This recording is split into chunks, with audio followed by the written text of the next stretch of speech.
understand how you can put a 15-year-old child in prison for murder, knowing he hasn't murdered anyone. It's just ridiculous. It just doesn't make any sense. On August 10th, 2007, a group of teenagers were walking down Station Road in Warrington. They had been drinking for a large part of the day. Another group of youths had earlier vandalised a car belonging to Helen Newlove, who lived on the road with her family. Her husband, Gary, went outside to confront a group of boys he believed to be responsible for the damage to his wife's car. A fight developed, and Newlove was knocked unconscious. 2 days later, he died in hospital. He left behind a wife and 3 teenage daughters. 5 teenage boys were later arrested and charged with the murder, 2 of whom were Janet Cunliffe's sons, Jordan and Gareth. I'm not a police officer, but I kind of worked out, with the evidence that they were giving, that was coming through, I sort of worked out pretty quickly who'd done what and what had happened. So I couldn't believe it when both of my children were charged, because it didn't really point, it didn't point to them at all. At the time of the murder, Jordan was on a waiting list for a full cornea transplant for both of his eyes. He was legally blind, and it was argued that he had use of less than 10% of his eyesight. Even I didn't know at the time, understand what his condition was or how it was, because it wasn't darkness, he wasn't blind as in darkness.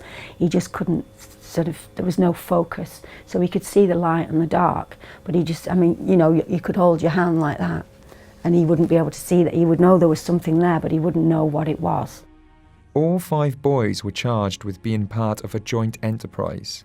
The law allows for people to be convicted of a serious offence, such as murder, even if they have taken no direct part in the crime. Well, I think it's one of the criticisms of the way in which the prosecution approach these cases.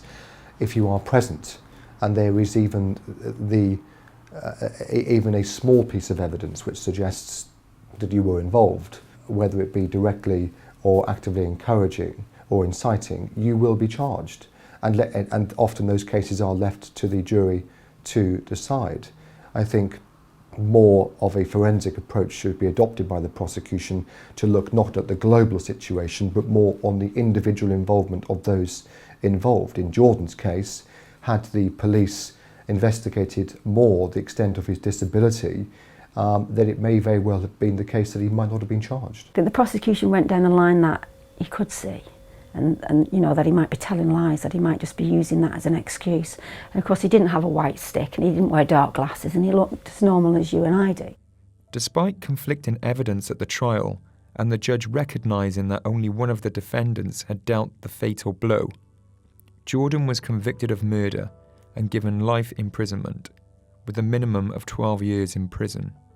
Well, a guilty party who was involved in a criminal offence, particularly one as serious as murder, or an attack of the severity described by the prosecution, wouldn't, at the end of it, approach an officer who was present to engage in conversation, which is exactly what Jordan did. As I understand it, Jordan approached this officer, engaged in conversation and advised him that an ambulance appeared to have been called, relating to an incident which happened some way up the road. Once the verdict for Jordan came through, there was a scream from Jordan. It was like a little animal sort of screaming, and other people around me started to cry, but it just completely cold. In response to her son's incarceration, Janet co-founded JENGBA, or Joint Enterprise Not Guilty by Association. The group aims to help families whose loved ones have been convicted under joint enterprise laws. Screenwriter Jimmy McGovern and life peer Lord Ousley are patrons of the group.